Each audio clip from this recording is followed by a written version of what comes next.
Congressman, I wish I could beat the capacity for shock out of myself when it comes to the constant relocation of the bottom for the Republicans.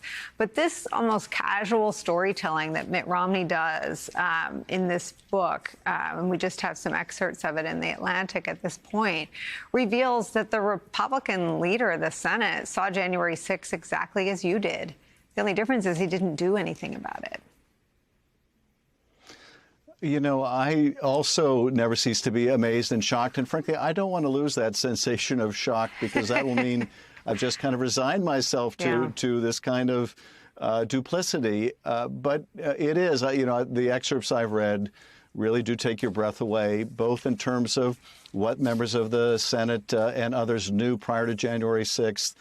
The culpability by the kind of guilty knowledge they had, the unwillingness to do anything about it. You know, Mitch McConnell in particular had the opportunity, really in both impeachments, to stop a very dangerous president, someone that he knew was destroying the institution that he had served in for so long, someone he knew was doing enormous damage to the country and posed a great threat to our country in the future. He had two occasions, two impeachments, to do something about it. And even in the second impeachment, after delaying the trial and then saying, well, I can't vote to impeach now because I didn't start the trial while he was still in office, he even then said, well, there's probably a better remedy, and that remedy may be prosecution.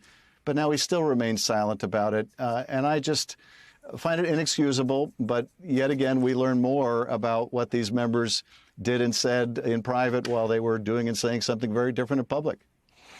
It is reassuring, though, to know that the Republicans, the variable isn't seeing the facts as they really were. That when it comes to Hawley and McConnell and others that Romney testifies to in this sort of almost confessional interviews, series of interviews with his biographer, they're seeing what he's seeing.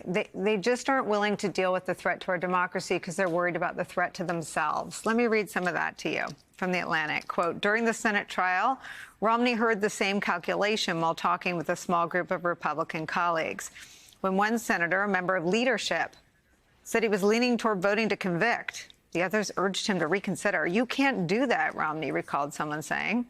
Think of your personal safety, said another. Think of your children. The senator eventually decided they were right. So this isn't I mean, this is a United States senator. This is one of 100 people responsible for the safety and security of the American homeland, of preserving the peaceful transfer of power and democracy. And I'm actually quite sympathetic. I think anyone in the arena right now is very sympathetic to concerns for for their safety. But this craven calculation to do for the person what they wouldn't do for the country really does make your stomach turn. It really does. You know, if I stopped every time I received a death threat, I wouldn't go to work. And, you know, my experience is not, sadly, all that atypical these days.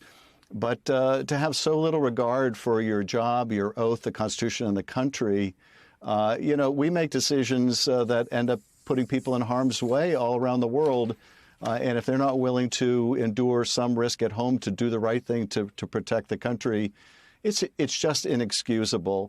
It does, I think, draw all the more attention to the very few examples, the very few exceptions, the Liz Cheney's and Adam Kinzinger's, and how extraordinary they are because they were so few in number.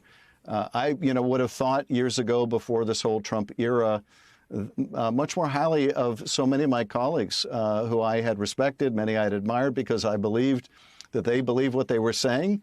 But as it turned out, they either didn't believe it or none of it really quite mattered as much as their own personal either welfare or their personal job security or just plain personal security.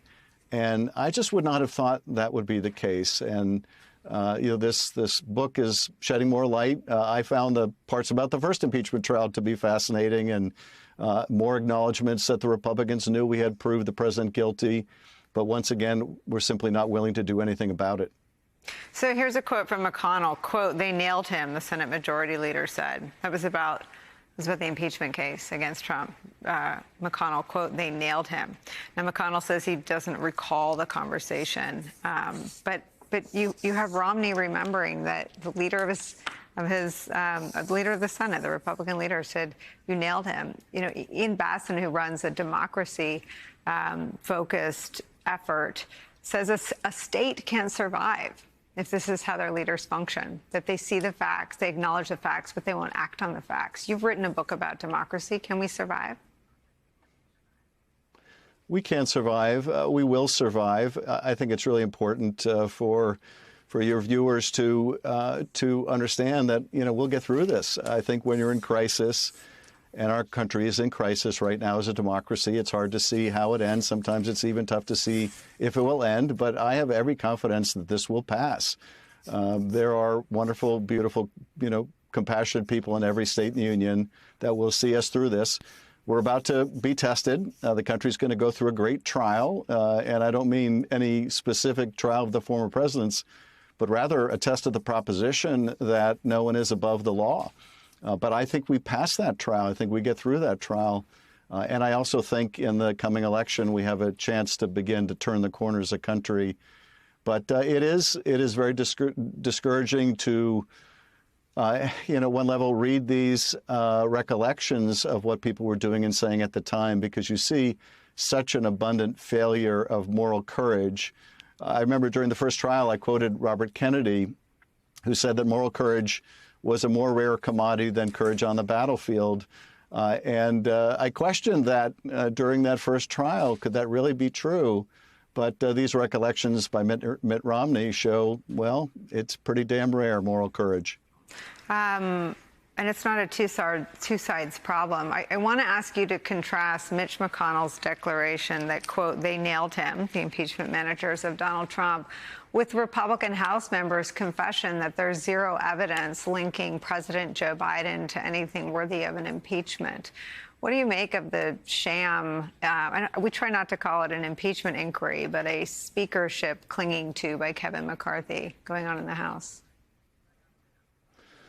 Well, I mean, it is such a contrast from the methodical way we went about gathering the evidence in the first impeachment and the seriousness with which we took the responsibility of finding high crimes and misdemeanors to what we see today, which is essentially an evidence-free impeachment proceeding of some kind. And for what? Because Kevin McCarthy needs something to throw the right-wing base in order to get them not to shut down the government? Is that now what the standard is going to be for impeachment in the future, that if you're a very weak speaker and a single vote can call a vote to remove you, that you can begin some kind of impeachment something in order to keep the government open? Is that really where we've come? And sadly, the answer is yes. You know, look, a few weeks ago, he threw them some red meat and said, well, you know, I'll censure Adam Schiff if you'll keep me speaker a little longer. And now it's I'll move forward with an impeachment of Joe Biden if you keep me as speaker a little longer. You know, every time he does these sops to the right wing and the MAGA crowd in his conference, it just brings the whole institution lower. And the people who are going to ultimately suffer, the American people, I think they will shut down the government. And while so many of us want to focus on bringing down the cost of housing, addressing the fentanyl crisis, attacking inflation, attacking climate change, the real problems facing the American people, instead, Kevin McCarthy is going to expend the nation's time and attention on this evidence-free impeachment something or other, even as they shut down the government. I have to ask you one last question, just based on your role in the first impeachment and your role in decades on the intelligence committees. What do you make of the public statements of support for Trump's legal standing from Vladimir Putin in the Putin-Kim Jong-un hangout this week? And what do you make of the extraordinary contrast between this axis of real threat to America and our allies, represented by Putin and Kim Jong-un, and the stakes that will be so much higher for Putin in the upcoming election than they were in 2016? And his willingness to get involved in 2016 is now well documented. Obviously, Putin has soldiers on the battlefield in Ukraine that he believes are directly threatened by the current American president's support for that country. How are you thinking about Russia as a threat to our elections in the coming presidential cycle? Really, in a couple ways. First, foreign leaders do a psychological profile of our president. We do profiles of their leaders. And it doesn't require any kind of mastermind or genius on Putin's part to essentially have Donald Trump's number. If you praise Donald Trump, if you say nice things about him, he will do pretty much anything you want. He will stand next to you in Helsinki and take your side over his own intelligence agencies. And Trump tells him as much. You know, Trump loves to say, well, you know, he says nice things about me. And it's as simple as that. And of course, there's the economic incentive for Trump, too. He's always wanted that Moscow Trump Tower, and he knows Putin holds the keys to that potential future real estate deal. So, you know, he is easily manipulated by Putin.